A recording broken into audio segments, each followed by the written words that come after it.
welcome to Perfecting Your Pedalboard, a Guitar.com live panel. My name is Emily, and you might know me from the Get Offset podcast or Gear Demo channel. And I'm here with Eirik from Living Room Gear Demos and Grant from Goodwood Audio. Hey, guys. Hey, How's it going? how's it going? Yeah, good. I'm glad. I hope you all are doing well. Yep, doing really well. I'm over here in Canada and we're heading into winter and I'm getting ready for snow. Oh, has it snowed yet? No, not even close. I'm ready and waiting. Nice. And Eirik, you're in Oslo, is that right? I'm in Oslo in Norway, that's right. So kind of the same as Grant, waiting for winter. Winter's coming. That's that's what's Yeah. going on here. Nice. Well, in Seattle, we don't really get a lot of winter. We get a little bit. So it's just fall, it's just getting nice and rainy and all that. Eirik, do you want to start? Do you remember your first pedal board? Actually, I do.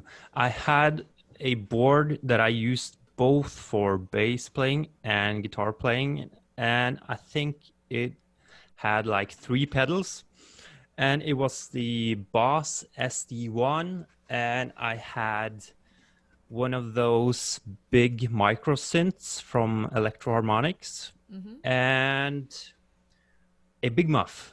I had a big muff, and I might also have had a tuner, and I used that board for actually quite a few years, and it was a really good board actually. I'm thinking about maybe buying the pedals again and try to build the board again and see if I would still like the board. But yeah, that was my first proper board. I would say that's probably 10 years ago now, maybe even more Wow. actually. Yeah. So that was my first one. Nice. What about you, Grant?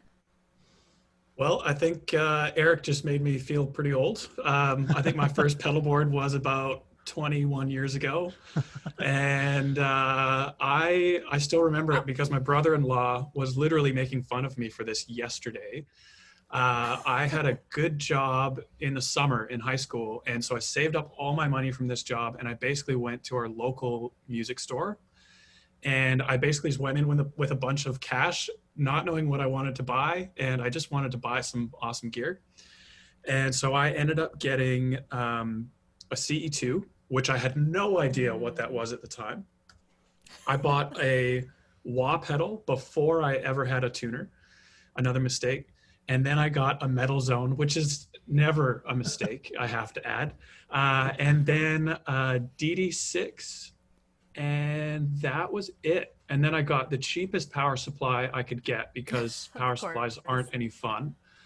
And then I literally had no clue. And so like hearing Eirik say like, I think I might want to buy these pedals again. It's like, I don't think I want to buy those pedals again. I think I have other ones that I'm like, I now understand what I like to hear. And yeah, so I look back on my first pedal board and I just shake my head because I had just absolutely no clue.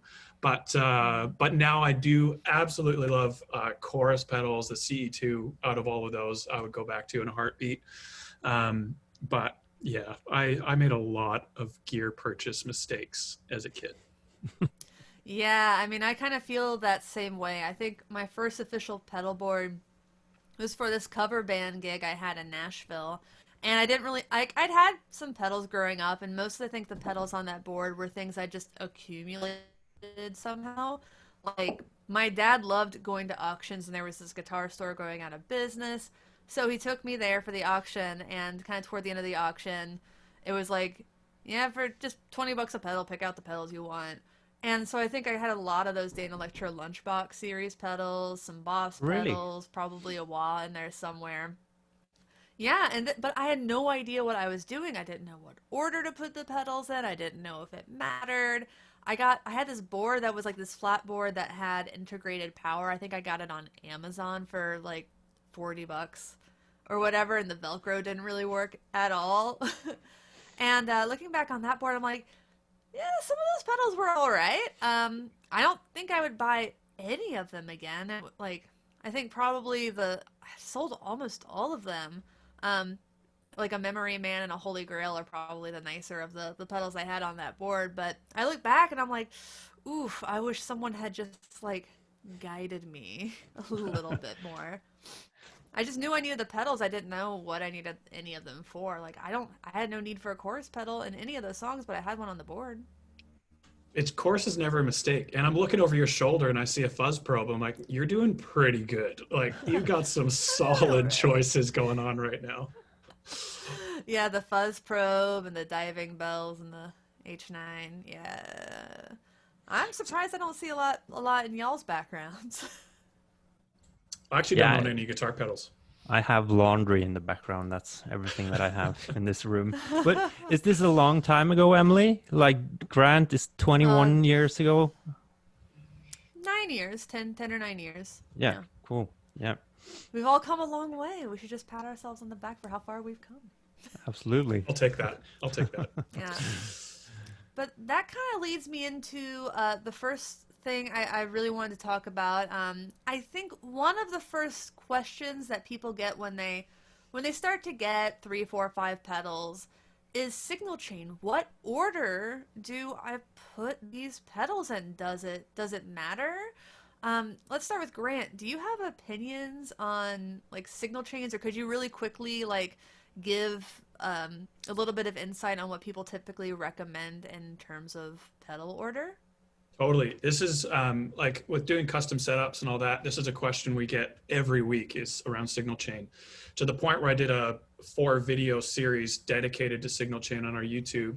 And I say that because at the end of that series, I went into it knowing a lot of answers, and I was proven wrong by the experiments that I did. And so signal chain absolutely matters. A really rough overview, like a cheat sheet, I guess, would be starting with typically a wah and a fuzz pedal, often because they don't like to see buffers. So you kind of have to put them at the beginning of your chain.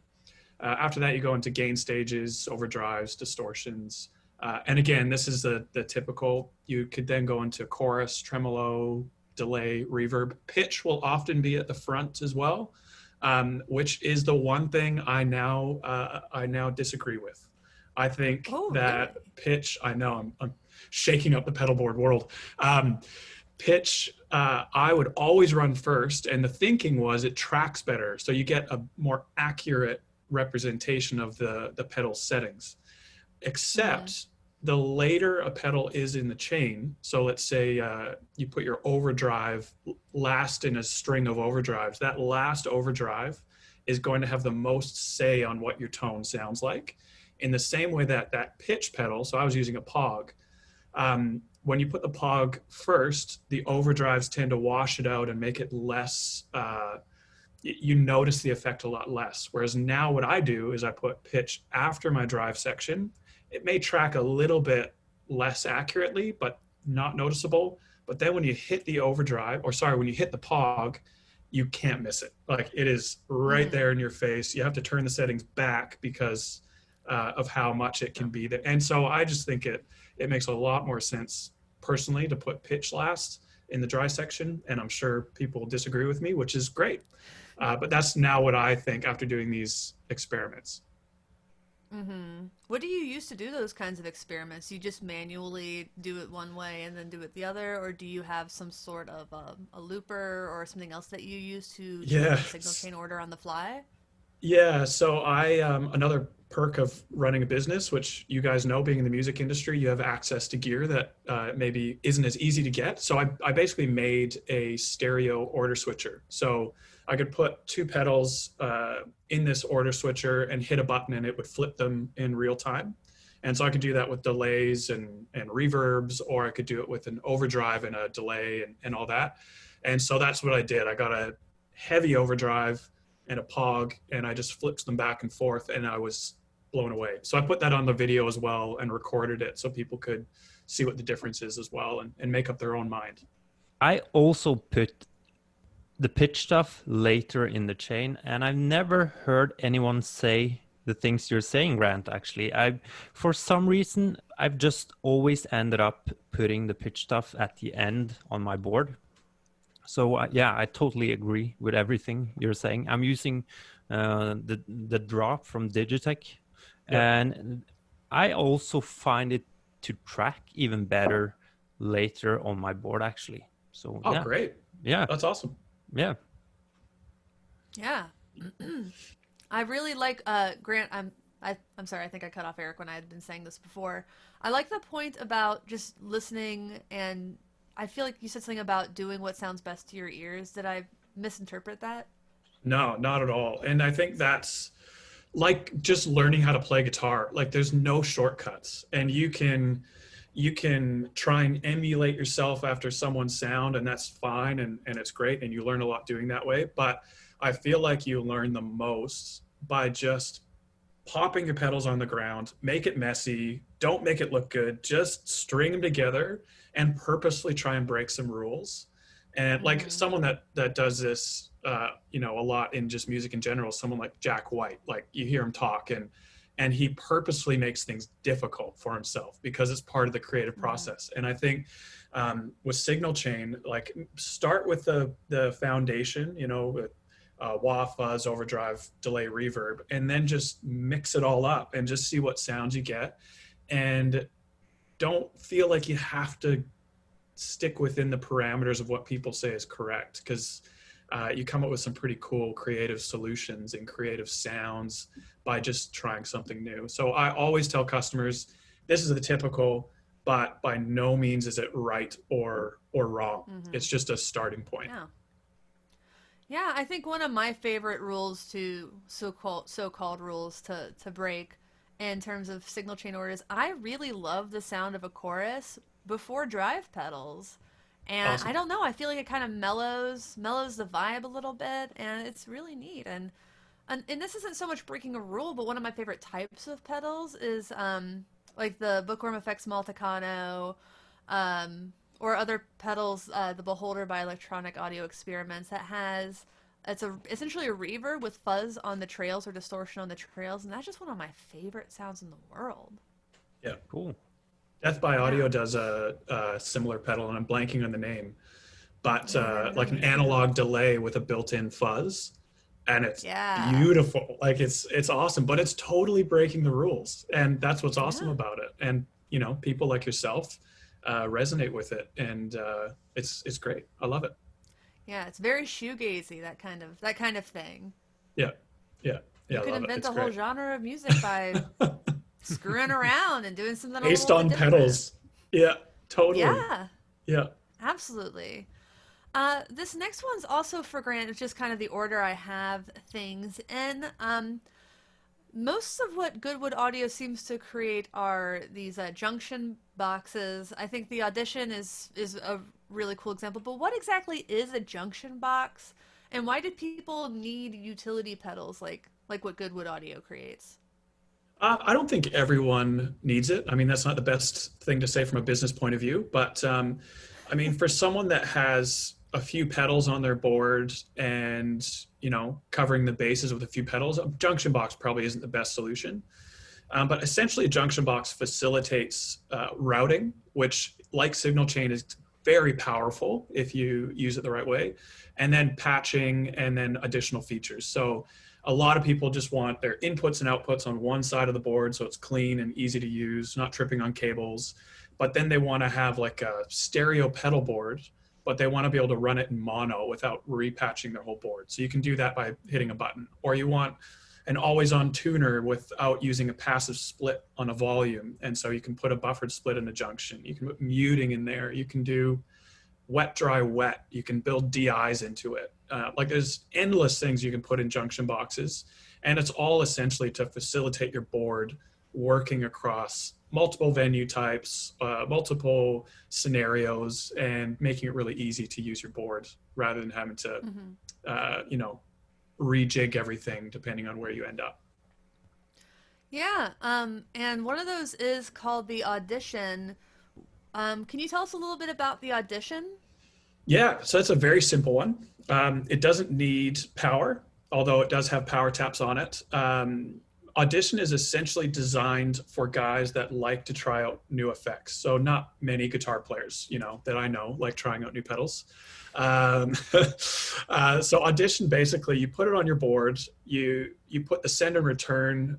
Again, this is typically on the side of your board, and you just patch Audition in like any other pedal, an input and an output jack. And then as soon as you want to use that send and return jack, you can try out a new chorus. So you can try out a new overdrive, and it will slot it in to where Audition is in your signal chain. And so then you have those power taps on Audition, and you can feed power through it to the pedal you're trying out. And so I typically tell people, put it after your last dry effect, and then you can try it out with overdrives, you can try it out with modulation, and the other cool feature is you can use it with your amp's effects loop. So you could insert your amp's preamp into the middle of your board with Audition as well. And then unplug the send and return, and everything is rerouted as if Audition isn't there at all. Nice. Wow. I lost you, Emily. So does this pedal, does it live on your board, or is it something that you use temporarily and then you remove it? The idea is that it lives on your board, and then you just use the send and return jack when you want to try a new pedal or insert your amp's effects loop. Mm-hmm. Cool. So, Eirik, I have a question for you about that kind of relates to the Audition. Do you have a main pedal board that you use, or do you find yourself going between a lot of different pedals, changing things around a lot? And if you've made any recent switches, do you want to talk about them? Yeah, so I have like a main pedal board now, and I usually have like one spot with a pedal that I often change out, sort of like an audition spot, sort of. I'm like, if you asked me a couple of years ago, I was changing out stuff a lot, but I've kind of settled down now. So I'm a bit more relaxed on the whole thing. But I think the last pedal that I changed out, I really liked the Timmy Overdrive. And then I did a demo of the new Schnobel Tone Drive, which is pretty similar to the Timmy, and it had some more stuff on it. So I decided to try that one instead, and that has been on my board since then. But yeah, I usually have like one spot where I can try new stuff. Since I get a lot of pedals in for demos, I often want to try them on my board. So that's what I usually do. Yeah. Yeah, as a gear demoer myself, it is kind of hard to sometimes you're typically demoing the pedal like on its own, but you do want to be able to speak onto how it plays with other pedals. So yeah, I think something like the Audition is a really interesting solution for that, or just for anybody else who isn't married to one thing and wants to experiment and try things out without having to unvelcro and revelcro literally everything. Yeah. So Eirik, the main board that you have that you were talking about, is that for a specific project or a specific type of music? How did you curate and create your main board? Yeah, so I've seen a thing that when I was touring more and playing more in the studio, my board got smaller the more I played. For some reason, I think I just got more into the playing and less into pedals the more I played. Now I don't really tour anything, not just because of the pandemic, but I just don't tour anymore. So now my board is more been put together to create music in my studio. I do a lot of music for videos, or not like films, but for smaller documentaries and stuff like that. So I used to have a board that could do basically everything, but now I need a board that is more everything of the stuff that I like, instead of like having this super versatile board that I could play like cover bands and my own projects. Now it's more of a like Yeah. creative board, and I really, yeah, really like it. Good. So you have a specific sound or specific sonic needs in mind, and you're able, since that's what you, it sounds like, since that's what you're doing most of, you're able to have a board that you can just have like, I want it to sound like this, I want to get these kinds of noises, versus having to be a bit of a Boy Scout and prepared for anything. Yeah. I hate to be to ruin the conversation entirely, but I don't have a pedal board at the moment. I that like You kind were of is a joking. boo, that dive bombs the question. So I just moved from Australia to Canada for a few months, and basically everything is in the two Goodwood audio shops in Australia and the US. And so I brought over what I could carry over in luggage. And so I have Mhm. a Timeline, a Dimension C, an 808, absolute standard, and I think one or two other pedals. And so my pedal board right now is literally, it's on the floor over there, and I'm doing what I was saying before. I just kind of flip things around and mess around at the Mhm. moment. But before I moved from Sydney, it was a giant board that had a ton of effects on it, and I just go back and forth. I get a big board, I get sick of carrying it, and I go as small as I possibly can, and it just slowly grows. And before I know it, I have a big board again, and it goes down. And so, I love the balance. I think one of the best things you can do for your creativity as a guitar player is to get rid of all of your pedals for a time, and just, you have to get creative with your playing because you don't have the options you're used to. And I absolutely Yeah. love that spot. No, I'm with you. I think that's something that we tend to forget. I mean, toys are fun and they're exciting. This is a panel about the toys, but I agree. I think that it helps to pull back. So, a question I had for both of you, and it sounds like we might have, Grant might have an idea of this, but what is would you say would be the fewest number of pedals you'd feel comfortable gigging with, and what would they be? Like if you had to have just the basics, how many pedals is that for your normal show, and what does that look like? Eric, you do it, man. Start us off. I definitely need a tuner. I mean, I could use a clip-on tuner, but tuner for sure, and overdrive. I could gig with just an overdrive, I think. Yeah. Yeah. Maybe I would need reverb as well, but maybe it depends on the amp, I would say. But I don't think I could play live without an overdrive pedal. That's for sure. Mm-hmm. What about you, Grant? I would totally agree. An overdrive is necessary.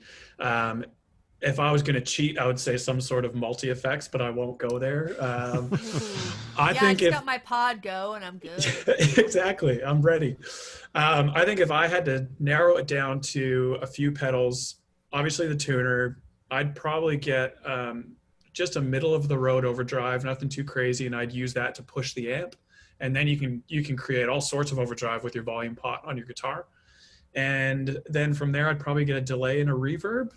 I'd get something Yeah. really simple, like honestly, a Boss DD7 and an RV5, like done. I'd be Yeah. sorted with those three pedals and a tuner. Um, and if you would allow me, Emily, a fourth, I would go with the chorus. Yeah, I would yeah. definitely go chorus after that. Nice. Which chorus? Well, right now, the one I have here and I'm absolutely in love with is the Wazacraft Dimension C. Mm-hmm. And I love it for its limitations. There's four buttons, there's no knobs, and you have to stick with presets. And it's cool, Yeah. like having to come up with ways to use it. Like what you said, if I needed less chorus on one of the presets, I'd have to change my signal chain. And right now, I think it's brilliant. I absolutely love it. Yeah. That's like Big Ear Pedals just came out with the Albion that has 8 algorithms, and it's just new wave in a box. And when they Yeah. first told me about that pedal, I was like, man, I could just have that, and I could have like the Pelican Noise Works 50/50, which is two DoD 250s, in a single enclosure with 2-foot switches. That and those 2 pedals and a tuner, and I don't think I would need anything else. Yeah. Yeah. It's Yeah, crazy, hey? it's a good thing. Cool. And that kind of leads me into another question I had, and then we'll probably have to move on to some audience questions that have been sent to me. But the idea of the benefits, like the pros and cons of these big multi-effects, like the Helix floor, the Podgo, even, versus these pedals that are essentially like one-trick ponies but do that very well. Do you have a preference? Do you think that it's better to have a lot of one-trick ponies than to have one big multi-effect unit? Do you have thoughts on that? I think it's similar to signal chain. I think depending on the person you talk to, they are all different tools for a purpose. And so for me, again, I go back and forth. And similar to you guys, I mean, perks of running a business in this industry is you have spare gear laying around and you can kind of make up your mind. But if I was to speak to the person that was on the fence of where do I start buying, I would probably just think like, what are your end results? Like what are your goals as a guitar player for your pedal board, and what is going to facilitate those goals? So I on my board, I have a mixture of the two. I love simple overdrive dry effects. And then for delay and reverb, I think multi-effects is really handy. And for me personally, that gets me to where I want to go. But honestly, I want to be a purist and say multi-effects suck. And same with like amp modeling and cab sims. I want to say they're terrible, but they're getting so good. And I can't, like, So good. I use the Iridium. I have the HX Stomp at home, the H9, and I love them. Like, they do such a good job. Exactly. And so I just can't. I do all my demos with this, and I do so much practicing and rehearsing with this. I play live with it. It's phenomenal. Yeah. Yeah. And if you look at some of the A/B examples, even on YouTube, like tell me, it's basically the videos are like, tell me which one's real and which one's fake. Yeah. And even the guys doing the demos can't tell the difference. Like it's ridiculous how good they're getting now. And so I still love a tube amp. I love the sound of moving air, but I can't hate on a cab sim or multi-effects because they are getting very, very impressive. Very good. And I gotta say, sound guys love them. Sound guys love using them. Totally. How about you, Eirik? You know, I agree to everything Grant is saying here. I use both. I have a HX Stomp on my board. I use that a lot. I use one-trick ponies a lot as well. I think the only thing that I'm not a big fan of when it comes to the HX Stomp or the H9 is that a lot of people are buying them. So after a certain amount of time, you start to recognize the sounds, even on records. Like, you know, when the DL4 came out from Line 6, like still now I can like listen to a record and yep, that's the DL4. Everyone was using it for like 10 years. So yeah, I think that's the only downside. I think it's great to have something on my board that can give me everything that I need when I'm making music. It's just helping me out to make music. So yeah, I think it's great. Mm-hmm. Thanks for those great answers. So I had put out in a couple of places requests for questions. Let's just get into as many of these as we can. I think we have maybe about 10-ish minutes, perhaps. But this first one is from Jason Weiser, and he wants to know, is it important to keep your pedals in chain order on the board, or do you prefer to arrange the location based on frequent need or proximity to other pedals and run longer cables? So regardless of where it is in your chain, do you prefer the pedals that you use the most often be, or put on and off the most often be like closer to you? Or do you even think about that when you're building a board? Grant. So I am an absolute believer that you need to make your layout functional just like the pedals that you choose. So let's say your signal chain is tuner, overdrive, delay, reverb. It does not have to reflect that in terms of location on your board. And so I would often say, like, put your delay down the front if it has a tap tempo, because you're going to want to hit that all the time. Put your overdrive up in the back if you're using a looper, because you can turn it on and off at the looper itself and you don't need to worry about that. And sometimes on a few of the boards that we end up doing, the overdrive that's second in the chain, just out of necessity, has to be way over on the left, and then the next overdrive is bottom right. And to run an extra couple feet of cable with the type of pedals people are running nowadays, it's not that big of a deal. And the functionality is of higher value than keeping the pedals as close together as possible. So I think the layout, just like anything else, is a creative process that has to suit the specific guitar player's end goals or needs. That's a great answer. Thank you. Eirik, do you have anything to add to that? No, I don't think so. I agree on everything. All right. Well, you might have fun with this next question sent by Noah Barnett. Is there a pedalboard aesthetic that each of you has or really likes to see? Something like a color synchronized board. That's all you, Eirik. 100%. Really, I care a lot about aesthetics, guitars, amps, not too much on the pedalboard. I like it to be tidy. Like all of my earlier boards, they've been like a mess. And my recent build, that's like the first tidy board, and I'm really happy with that, and it looks good, but I don't have any like color schemes or anything like that. Not really. Yeah, every once in a while I see someone with a board that's all like black pedals. I'm like, oh, that looks cool, and then I think, oh God, what if I just forgot where something was? Like, it's because I like them to be different colors, because then I know, like, the blue one, just very quickly in my brain, the blue one does that, the gray one does that. Exactly. And I don't have to. Yeah. I mean, they look nice, and if you can get those to function the way you want them to, that's awesome. But I would really struggle. I think the only thing I would say for aesthetic, which again goes back to the practical side of things, is I do not like sideways pedals if they can be avoided, which they almost, like, for a big packed board, it probably can't for everything. But one that I see often, which really, really bugs me, is a sideways tuner. And I'm sorry if you guys have a sideways tuner, but I just in my mind, one to avoid. Exactly. But I just love reading my tuner the way it was meant to be read. And I've tried sideways tuners sometimes out of necessity, and it just bugs me. I'd rather take a pedal off the board than have a sideways tuner, to be honest.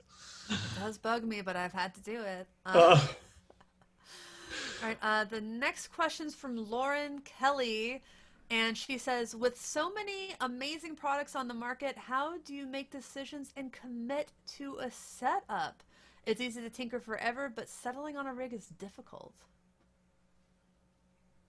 I think I mentioned that, like, the more I play, the less I end up caring about the stuff that I use, sort of.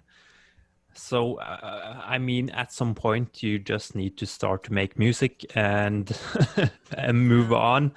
And maybe later on, you get tired of making music. And I think it's okay to have those periods where you are more into gear. But yeah, for me, it's just to force myself into making music. That's the most important thing. So eventually, if you have like 3 overdrive pedals you need to pick between, how do you make a decision between those 3? Do you just eeny, meeny, miny, mo, or?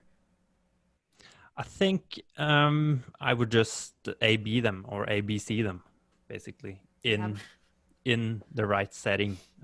If it's at rehearsal or if it's just on my studio board, bring it to the studio and just try it out, basically. Yeah. I think it's. Yeah, I know that for me, I really like to support the smaller builders. I think it's easy to become sort of friendly with a lot of these people who make pedals. So that for me personally, sometimes my decision comes down to which brands do I like.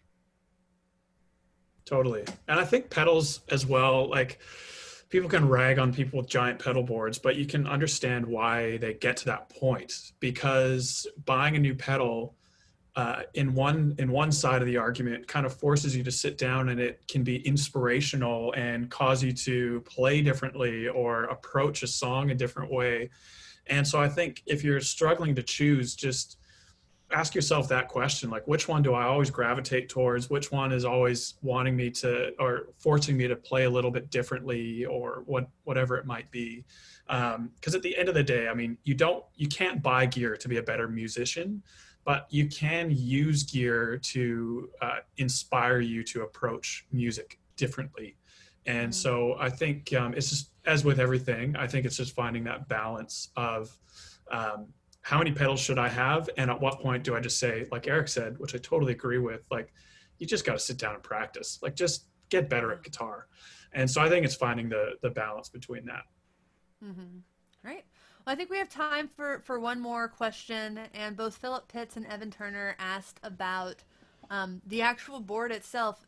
Evan says there isn't as much info on pedal boards out there as there is pedals themselves. Pedals themselves, however you say that. So do you all have like a preferred type of pedal board? Slats, temple boards, homemade versus store-bought, flat versus slanted? Do y'all have a preference? Eirik? Yeah, for my main board, I have a Schmidt array board, like a double decker. And my daughter just woke up, so I'll be back in 3 minutes. Grant? Sorry. Yeah, no, all good. I've used everything from a painted plank of plywood to the angled flat boards, all that type of stuff. And I personally really do enjoy using a flat board.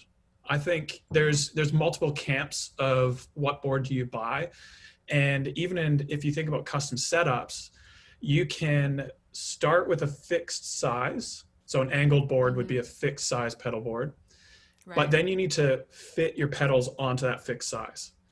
If you get a flat board, you can do your ideal layout that serves your purposes. And then you can get a flat board made to that size that you have determined will work best for you. And so in my mind, a flat board is awesome because you can custom size it down to 1/2 inch. And then you can make it work for your needs again. And you can get risers and you can hide your power supplies on a flat board. But I think personally, if I had to choose, a flat board would be the way to go for me. Yeah, I have a flat board from I guess Dan Dullen, and I've had that board so long that I don't even have any of the pedals that I originally had on that board. Like, I'm not entirely sure I own any of the pedals still that I had on that board. Though I might have sold some and then just rebought them later because I do tend to do that. Yeah, so Eirik, what about you? Do you prefer a slanted board or a flat board? And do you have any other pedal board preferences? Yeah, I have like a double decker. That's my main board. It's slanted, I think. Yes, it's slanted. And I also have like a mono simple board in my studio that I use for the video stuff. And I do like the how to sound like videos. Then I build the board like every time I do that. So I'm not sure if I have like a preference, but I definitely like the double decker that I have. There's a lot of real estate on that one. It's easy to access the pedals on both floors, and yeah. Great. Well, that is, I think, all of our time. Can we just really quickly shout out to all the viewers out there for the Guitar.com live panel? Eirik, where can people find you on the internet? YouTube, Living Room Gear Demos. That's the place where you will find me. Great. And Grant? Instagram, Facebook, and YouTube is at Goodwood Audio. Nice. And I'm Emily. I'm from the Get Offset podcast. You can check us out at getoffsetpodcast.com, also on the YouTubes. But thanks so much for the guitar.com crew for having us, and to all of you for watching. Thanks for joining us at guitar.com live 2020. I hope you all enjoy the rest of the conference. Until next time, goodbye. Bye.